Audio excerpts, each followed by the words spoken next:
안녕하십니까. 여러분의 계좌를 두 배로 불려주는 두배블리TV입니다. 2023년 1월 12일 오늘의 장마감 시작하도록 하겠습니다. 네, 먼저 오늘의 지수 상황을 매매일지를 통해 한번 살펴보도록 할 텐데요. 오늘 코스피는 전일 대비 0.24% 상승한 2365포인트로 마감을 했고요. 코스닥은 0.15% 상승한 710포인트로 마감을 했습니다. 환율은 전일 대비 0.03% 하락한 1245원으로 마감을 했습니다. 오늘 코스피는 2360포인트대로 마감을 하면서 이제 외국인은 강한 매수세를 보였고 기관은 강한 매도세를 보이면서 강보합 배경이 만들어졌습니다. 오늘의 지수 상위 종목들을 보면 삼성전자, SK하이닉스, 네이버, 현대차, 카카오 지금 이 기업들이 전체적으로 이제 과열권에 와 있는 게 보이죠. 그렇기 때문에 이제부터는 꺾이지 않는지 이제 잘 살펴봐야 됩니다. 전체적으로 이제 다 바닥권을 탈출했기 때문에 이런 종목들 그리고 이런 지수 종목뿐만 아니라 전체적인 시장에 있는 개별주들 역시 다 바닥에서 어느 정도 반등해 있는 상황입니다. 그래서 싸게 사는 거는 이제 살짝 어려워진 환경이 됐고요. 지금부터는 다음 추가 상승 시 조정이 있을 수도 있다라는 걸 염두한 상태로 저희는 시장을 지켜봐야 될 것으로 보여집니다. 오늘 이제 과열권에 있는 종목들 간단하게 체크하고 넘어가도록 할 텐데요.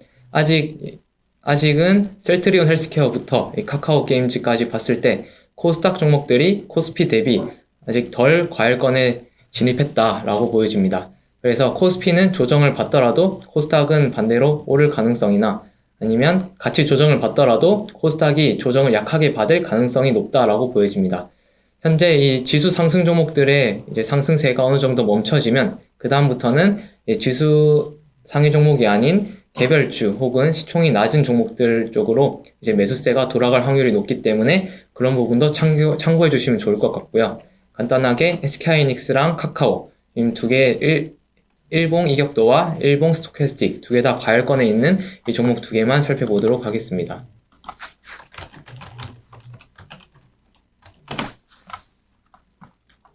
네, SK하이닉스 같은 경우에는 차트를 보시면 오늘도 갭 상승을 살짝 했다가 이렇게 밀린 모습을 보이고 있어요. 그렇기 때문에 지금은 상승세가 좀 둔화되는 모습이 보이죠, 확실히. 추세가 아니라 가격 저항선이 어느 정도 이렇게 있는 것도 있고, 더 상승했을 때 지금 여기 있는 장기 이평선이 보이시나요? 지금 120일 장기 이평선인데 이런 장기 이평선 역시 이제 주가 상승을 방해하는 요인으로 작용을 하고 있습니다.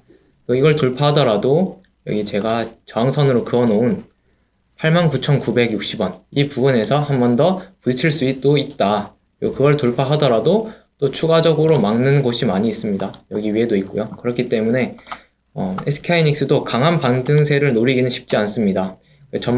아직까지 SK하이닉스의 전망치가 완전히 긍정적으로 바뀐 것도 아니고 실적이나 밸류적인 측면에서도 아직 부담이 좀 있을 수 있다 보여집니다. 카카오 한번 보겠습니다. 카카오는 카카오 역시 오늘 이제 갭으로 상승을 했고요. 결국은 밀리면서 마감을 했습니다. 그래도 SK하이닉스보다 조금 나은 거는 여기 있는 121선을 갖다가 돌파한 상태로 이제 종가 마감을 했기 때문에 그 부분은 긍정적으로 보여집니다.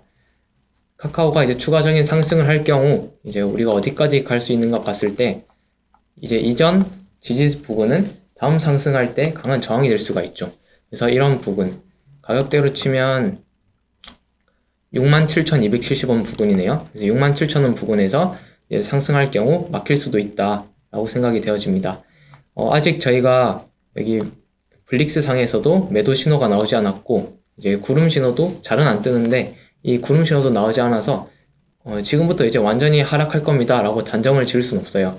보통 대세 상승을 일어날 때는 이런 종목들이 과열 구간을 계속 유지한 채로 상승을 할 때가 많습니다. 카카오도 이제 보시면 대세 상승을 할 때는 이렇게 과열 구간을 갖다가 계속 유지하면서 상승하는 경우가 많았거든요. 그렇기 때문에 이제 과열 구간을 갖다가 유지하면서 가다가 과열 구간을 이탈할 때를 노리는 거죠. 그래서 현재까지 이제 매매일지 상에서도 대부분 2점을 유지하고 있고 마이너스 이제 3점을 갖다가 이제 보일 때 그때는 이제 저희가 리스크 관리를 좀 해야 된다라고 생각이 되어집니다. 이렇게 오늘 시총 상위 종목에 대한 간단한 분석을 마치도록 하고요. 오늘 어떤 이슈가 있었는지 한번 살펴보도록 하겠습니다. 네, 오늘 시총 상위 종목부터 보면 지금 이슈로 보여지는 게 울진에서 리튬 광산 발견 이슈가 있었다. 그리고 이제 해상풍력 관련된 이슈가 있었다. 군사시설 보호구역 해제 이슈가 있었다. 이렇게 눈에 띄어지네요. 개별주로는 바디텍메드, 흡입형 치료기 싱크넷에 식품의약품 안전처 허가가 있었다라고 되어 있으니까 이 싱크넷이라는 제품에 어느 정도 저력이 있기 때문에 오늘 재료로서 강세를 보였다라고 보여집니다. 한국테크놀로지 같은 기업은 최근에 많은 급락세를 보였는데요. 그럼에도 오늘은 특별한 이유 없이 계속 연이어서 급등하는 모습을 보여주고 있습니다. 캘린더로 봤을 때는 리튬 광산, 신재생 에너지, 군사시설 보호구역 해제 이렇게 키워드 3가지가 저희가 뽑았던 키워드고요.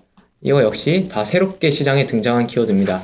리튬 광산 같은 경우에는 최근 한 달 반 전에 가장 핫했던 키워드였는데 이제는 사라졌다가 오늘 새롭게 등장을 했습니다.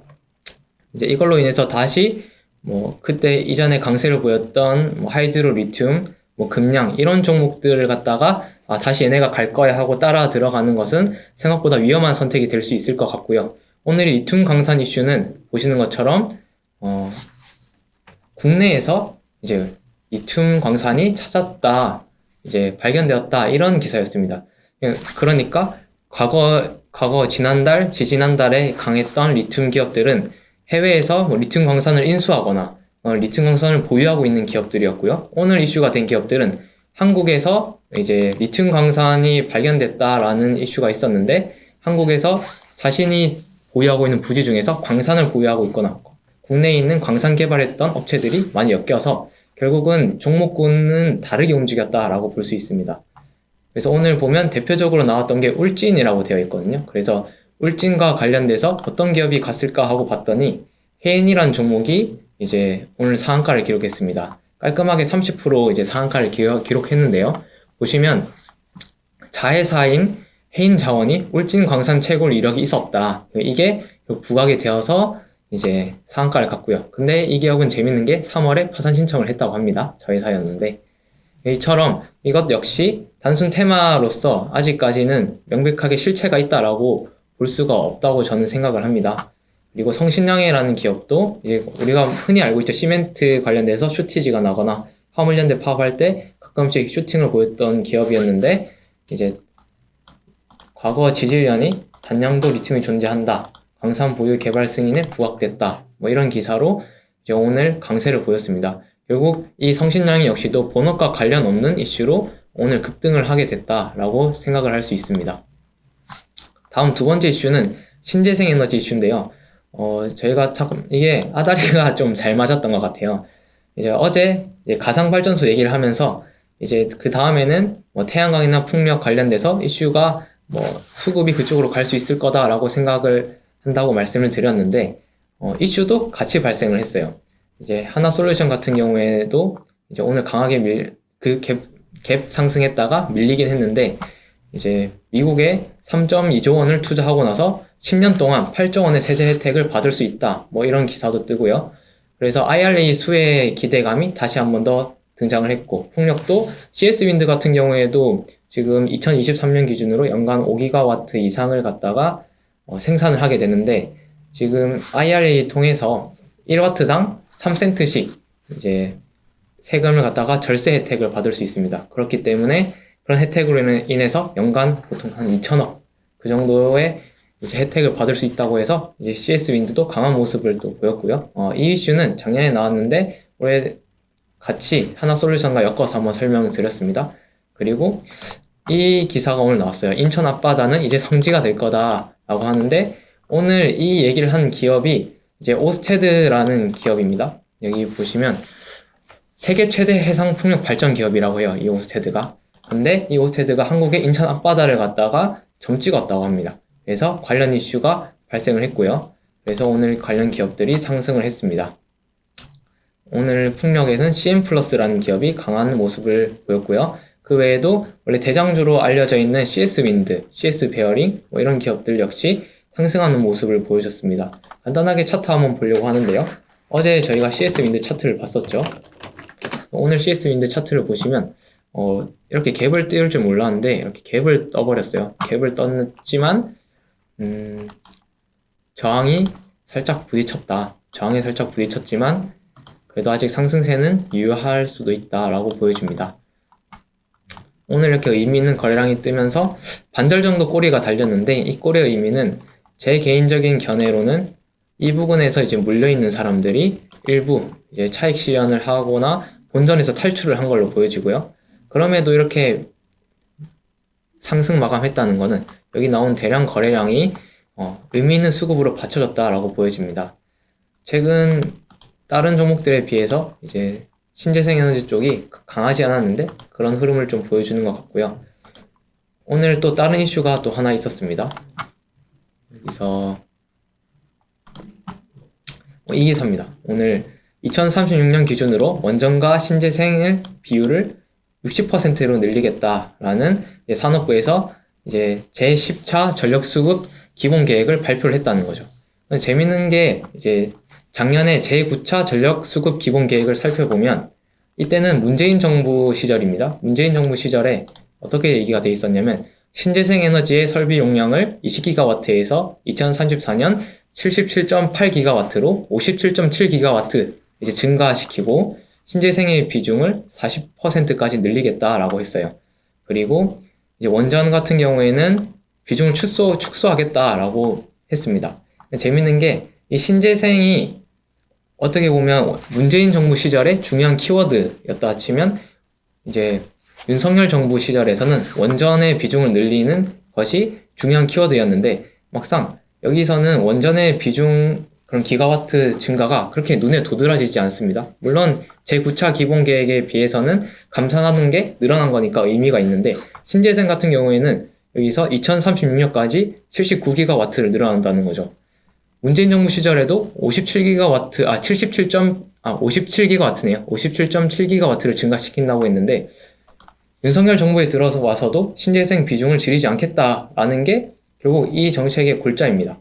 결국 신재생의 확대가 더 늘어날 거라는데 원전은 기본적으로 우리나라에서 생산되는 양이 있었고 그 부분에서도 이제 확대된 데 제한성이 있는 거죠. 그렇지만 신재생은 더 바다 풍력 같은 경우에도 바다를 더 활용할 수 있고요. 높은 고산지대를 더 이용할 수도 있고 태양광도 이제 자동차를 비롯해서 다양한 건물들 모두 다 설치를 할 수 있잖아요. 그렇기 때문에 신재생 관련해서도 윤석열 정부에서도 주목을 하고 있다. 이렇게 저는 판단을 했습니다. 그렇기 때문에 신재생 쪽에도 투자를 할 때 더 긍정적인 이슈가 발생했다라고 판단이 되어집니다.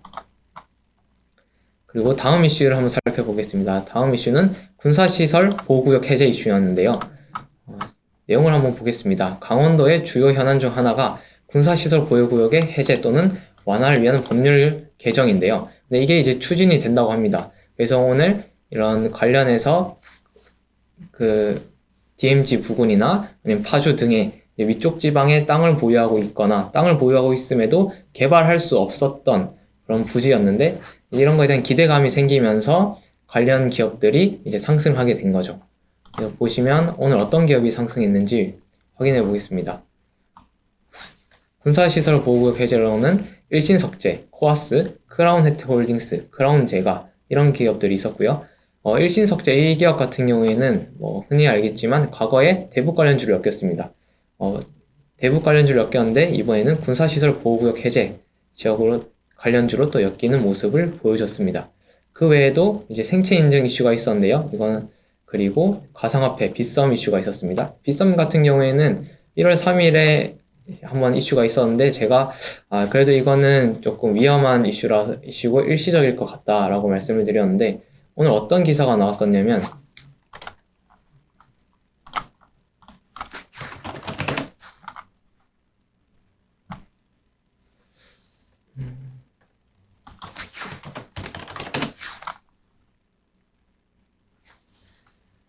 허위 매각설이 떴다고 해요. 그래서 2조 원대 허위 매각설 이 찌라시가 돌아다니면서 갑자기 비덴트가 급등을 하게 된 거죠. 결국 이거는 작전에 가깝다라고 보여집니다. 그렇기 때문에 이때 첫 키워드가 발생하고 나서 좀 쉬었다가 다시 주가가 상승했지만 이건 역시 실체가 없을 뿐더러 조금 리스크가 있는 이슈다라고 보여집니다. 그래서 이쪽 관련돼서 주식을 보유하고 있거나 접근하고 계시는 분들은 좀 리스크 관리를 할 필요가 있지 않을까 생각되어집니다. 그리고 오늘 이제 리튬 광산 관련해서 또 다른 기업들 중에 세노텍이라는 기업들이 급등을 했더라고요. 여기서 이슈가 국내 유일 세라믹 비드를 독점한다라고 되어 있는데, 이 세라믹 비드가 뭐냐면 저희가 그 세라믹 볼이에요. 작은 볼인데 이걸 갖다가 믹싱 해가지고 어떤 걸 갈거나 해서 고온 입자를 만드는 거죠. 광산에서는 어떤 용도로 쓰냐면 광산에 이제 광석을 갖다가 갈아가지고 거기서 필요한 이제 그런 광석 물질들을 갖다가 추출할 때 쓰는 겁니다. 그래서 국내에서 유일하게 세라믹 비드를 갖다가 독점하고 있다고 하니까 국내에서 뭐 리튬 광산이 발견이 되고 뭐 리튬을 갖다가 채굴할 수 있게 되면 뭐 세라믹 비드로 이걸 또 발굴해내야 되니까 얘네가 수혜받는 거 아니야? 하면서 어떻게 보면 광산과 관련 없지만 이 세라믹 비드라는 사업을 한다는 걸로 인해서 부각을 받은 기업이 또 있었습니다.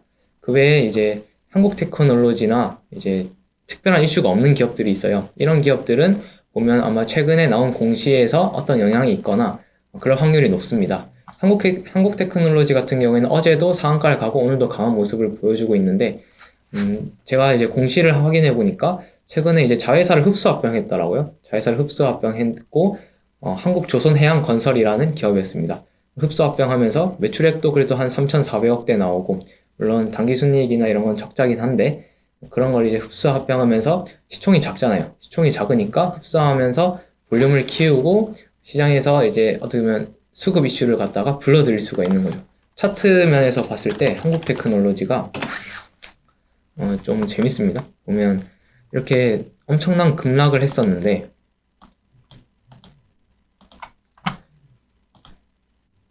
여기 1350원 이 부분 고점으로 해서 330원까지 거의 4.5분의 1 토막 났거든요. 이게 나고 나서 여기 해가 떴어요. 해가 뜨고 나서 이렇게 급등을 했는데 그 전에 여기 대량 거래량이 한번 터졌습니다. 뭐 먼저 저점 신호가 저희가 블릭스에서 완벽한 신호가 나진 않았는데 그 전에 대량 거래량이 이 바닥권에서 한번 터져주고 그 다음에 연이어서 이렇게 급등을 하는 겁니다. 과거 차트를 조금 앞당겨서 보면 이렇게 주가가 상승하다가 고점에서 대량 거래가 터진 모습이잖아요. 지금 이 장대음봉이 보이실 텐데 이 장대음봉 거래량이 크게 터졌습니다. 크게 터져서 그러면 이 종목은 지금 세력이 털고 나왔구나 라고 판단을 할 수 있는 겁니다. 여기까지 봤을 때. 그렇게 해서 이제 주가는 결국 하락을 하는 거죠. 그리고 급락을 했는데 바닥에서 이 장대음봉의 거래량을 다 잡아먹는 더 큰 대형 거래가 터졌습니다. 그러면서 바닥에서부터 치고 올라오는 거죠. 이렇게 바닥에서 이런 종목들은 이제 리스크가 있지만 잡았을 경우에는 이런 급등하는 수익을 주는 경우가 종종 있어 보입니다. 그래서 이런 거는 차트 볼 때 어느 정도 꿀팁이니까 참고해 주시면 좋을 것 같습니다. 네, 오늘 마지막으로 캘린더 한번 살펴보고 끝내도록 할게요. 캘린더에서는 이제 내일 한국금융통화위원회가 예정되어 있어서 아마 전체적으로 시장에서는 0.25% 정도 금리 인상을 한다라는 게 전체적인 전망이라서 그 정도 수준에서 이뤄지지 않을까 예측됩니다. 그리고 14일부터 윤석열 대통령께서 UAE에 방문을 합니다. UAE에 방문을 해서 바라카 원전을 방문하고요. 그리고 경제 에너지 관련된 MOU를 체결할 예정입니다. 그리고 미국 정부 대표단이 대만을 방문한다는 이슈도 말씀을 드렸고요. 그리고 우리 다보스 포럼에서 또 어떤 얘기가 나오는지, 그리고 바라카 원전 통해서 아마 원전이 다음 주에는 좀 이슈가 될 수도 있겠다. 네, 이렇게 생각이 되어집니다. 그리고 북한에서 17일에 최고인민회의가 개최된다고 하는데 어떤 영향이 있을지 모르겠지만 당장 이제 국내 입장에서는 크게 영향을 끼칠 걸로는 보이지 않습니다. 그리고 오늘 밤에 중요한 이슈가 또 하나 있는데요. 이제 CPI 발표가 있습니다. 오늘 이제 또 넘어가는 새벽에 이제 CPI 발표가 있으니까 그 부분도 이제 잘 체크를 하고 예상 기대치를 갖다가 하회할 경우에는 시장에서는 좀 더 긍정적인 영향을 미칠 수 있고요. 시장의 이제 기대치랑 부합을 하더라도 이미 시장에선 반영이 되어 있고 전체적인 CPI가 감소하는 추세에 있어서 CPI 때문에 더 이상 이제 시장에 큰 영향을 미치는 것은 아마 쉽지 않을 것으로 보여집니다. 네, 오늘의 장마감은 여기까지 마치도록 하겠고요. 내일 더 좋은 장마감 정리로 돌아오도록 하겠습니다. 시청해주셔서 감사합니다.